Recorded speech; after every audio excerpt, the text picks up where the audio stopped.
ಶ್ರೀರಾಮ್ ಜೈ ರಾಮ್ ಜೈ ಜೈ ರಾಮ್. ಜಾತಕದಲ್ಲಿ ಗ್ರಹಗಳಿಂದ ಉದ್ಯೋಗ ತಿಳಿಯಿರಿ. ಯಾವ ಗ್ರಹ ಇದ್ದರೆ ಯಾವ ಉದ್ಯೋಗ.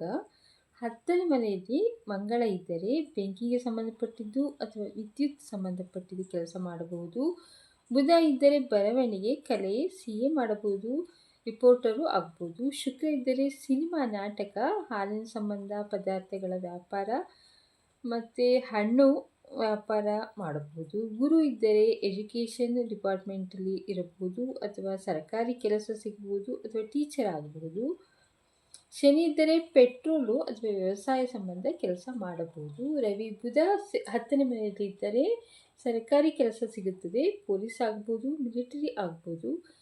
ರವಿ ಗುರು ಸೇರಿದರೆ ಮಂತ್ರಿ, ವೈದ್ಯ, ಡಾಕ್ಟರ್ ಆಗ್ಬೋದು. ರವಿ ಶುಕ್ರ ಸೇರಿದರೆ ವ್ಯಾಪಾರ, ಹಣಕಾಸು, ಫೋಟೋ. 10ರಲ್ಲಿ ಬುಧ ಉಚ್ಚವಾಗಿದ್ದು ಮಿತ್ರ ಅಥವಾ ಸ್ವಕ್ಷೇತ್ರದಲ್ಲಿದ್ದರೆ ಬರವಣಿಗೆ ಮಾಡಬಹುದು, ಲೆಕ್ಕಾಚಾರ ಮಾಡಬಹುದು. ಬುಧ ಗುರು ಇದ್ದರೆ ಪ್ರಿಂಟಿಂಗ್ ಪ್ರೆಸ್ ಮಾಡಬಹುದು, ಲಾಯರು ಆಗ್ಬೋದು, ಶಾಸ್ತ್ರ ಹೇಳಬಹುದು. ಬುಧ ಶುಕ್ರ ಇದ್ದರೆ ವ್ಯಾಪಾರ ಮಾಡಬಹುದು. ಬುಧ ಶನಿ ಇದ್ದರೆ ಹಣ್ಣಿನ ವ್ಯಾಪಾರ ಮಾಡಬಹುದು, ಬ್ಯಾಂಕು ಅಥವಾ ಭೂಗರ್ಭ ಇಲಾಖೆ ಕೆಲಸ ಮಾಡಬಹುದು.